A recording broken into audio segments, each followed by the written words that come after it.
नमस्कार शेतकरी मित्रांनो, मी राहुल तांबे चिंचपूरमधून तालुका संगमनेर जिल्हा अहिल्यानगर. मी करतोय रेशीम शेती. रेशीम शेतीमधून चांगल्यापैकी उत्पादन पण मिळतं, पैसा पण चांगला भेटतो आणि त्याचं जर व्यवस्थित आपण नियोजन केलं तर 100% आपल्याला फायदा होत असतो. तर आज आपला जो चौथा मॉल्ट होता तो पूर्णपणे एकसारखापणे आता बसलेला आहे. तर आपण शेडमध्ये 12 मरकुऱ्या पण लावलेल्या आहे. तर तुम्ही अळ्यांचे कंडिशन बघून घ्या आधी.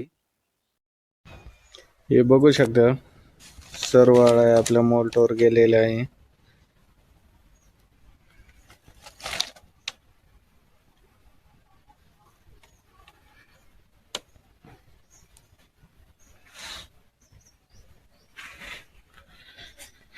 या पद्धतीनं बेडवरचा जो पाला होता तो पण अळ्यांनी पूर्णपणे खाल्लेला आहे. बघू शकता तुम्ही.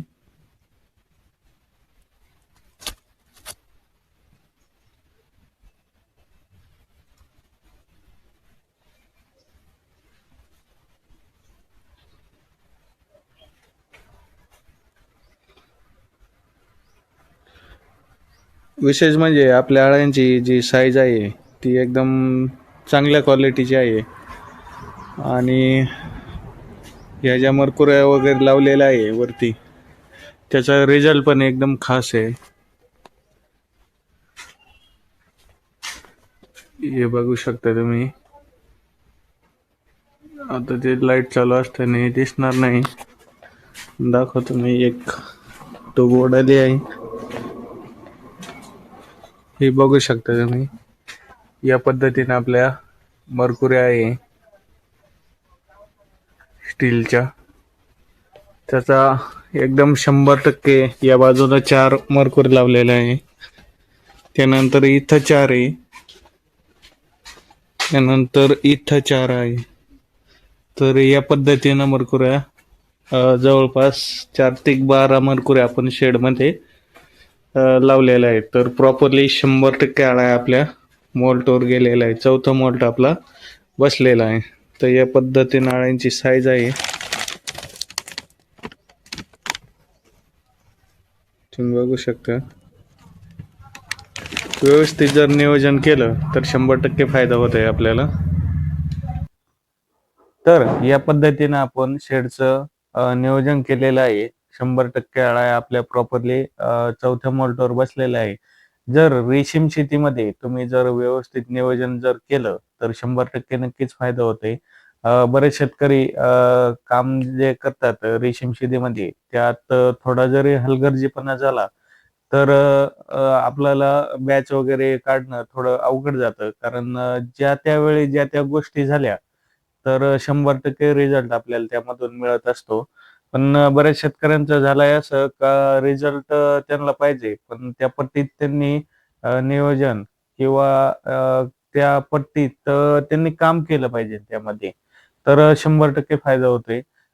काम करणं गरजेचं आहे. नुसतं काम करून जमत नाही. ते टेक्निकली थोडं व्यवस्थित जर नियोजन जर केलं, तर 100% फायदा होतोय.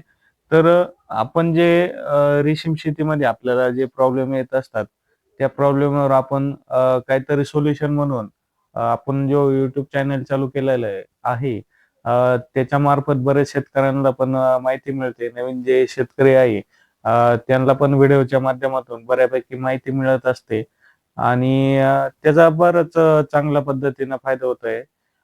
जर आपण आपल्या चॅनलवर नवीन असाल तर चॅनलला सबस्क्राईब करून घ्या. जेणेकरून तुम्हाला रेशीम शेतीबद्दल संपूर्ण माहिती रोजच्या रोज मिळत जाईल. त्यानंतर आता अजून 2-3 दिवसांनी आपला चौथा जो मोल्ट बसलेला आहे, तो पास झाल्यानंतर आपले जे फास्ट फीडिंग असतात त्या चालू होणार आहे. आपण रेशीम शेतीमध्ये पहिली गोष्ट म्हणजे पाल्याचं नियोजन एकदम व्यवस्थित केलं पाहिजे. सुरुवातीला ज्यावेळेस आपण छाटणी करतो, त्यावेळेस आपण M45 आणि रोगरचा स्प्रे घेतला पाहिजे. जेणेकरून जी खोडावरती बुरशी वगैरे असते, ती कंट्रोलमध्ये राहते आणि त्यानंतर 1 महिन्याचं पीक झाल्यानंतर पाला या आपल्या गुडघ्या लेव्हलला आल्यानंतर आपण त्यावरती पोषणचा स्प्रे घेतला पाहिजे. त्यानंतर थ्रिप्स किंवा बोकड्या जो रोग येतो, त्यावरती आपण इंटरपेट किंवा मॅजिस्टर मारत असतो.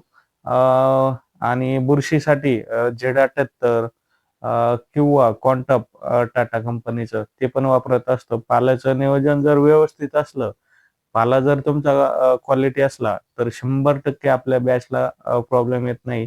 कारण पाला जर त्यांचं खाद्य आहे, मेन म्हणजे अळ्यांचं जे खाद्य आहे ते रेशीम तुतीचा पाला आहे. आणि पाला जर आपला खराब असेल, तर बॅच सक्सेस कशी होणार? हे पण तितकंच खरं आहे.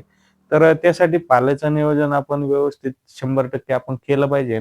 त्यानंतर आपण अंडीपुंज घेतल्यानंतर किंवा आपली चॉकी शेडमध्ये आल्यानंतर किंवा त्याच्या आधी आपण जे शेड निर्जंतुकरण करत असतो, त्यामध्ये आपण कळीचं चुना असेल, डेकॉल असेल, सेरिसोचा असेल, अस्त्र, ॲसिफोर या औषधींचा वापर करून आपण शेड पूर्णपणे निर्जंतुकरण करायचं असतं.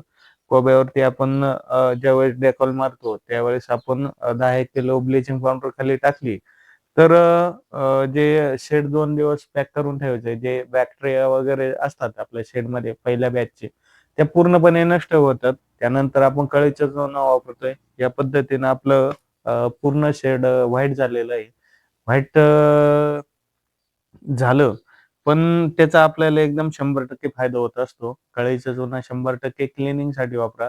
तुम्ही तो व्हिडिओ पाठीमागचा माझा बघू शकता. तर कशा पद्धतीने मी क्लिनिंग केलेली आहे. तर या पद्धतीने आपण शेडमध्ये आपल्या अळ्या घ्यायच्या आधी 1 दिवस आधी आपण फॉर्मेलिंग 1 लिटर पूर्णपणे शेडमध्ये स्प्रे करायचा आहे. जेणेकरून जे एखादा जंतुनाशक वगैरे कीटक असतात किंवा ज्या बॅक्टेरिया असतात थोड्याफार शिल्लक राहिलेल्या किंवा त्यावरती आपण शेडमध्ये पूर्ण स्प्रे करून घ्यायचं आहे जेणेकरून बॅचमध्ये प्रॉब्लेम येणार नाही. त्यानंतर आपलं जे रेग्युलर शेड्यूल असतं, एक तर पहिली गोष्ट म्हणजे मोल्ट बसवायला आपल्याला मोल्ट बसल्यानंतर चुना मारावा लागतो. मोल्ट पास करायला आपल्याला विटकरी विजेता वापरावी लागते. याचा आपण सगळ्यांनी वापर करून एकदम व्यवस्थित नियोजन करून बॅच 100% सक्सेस करता येते.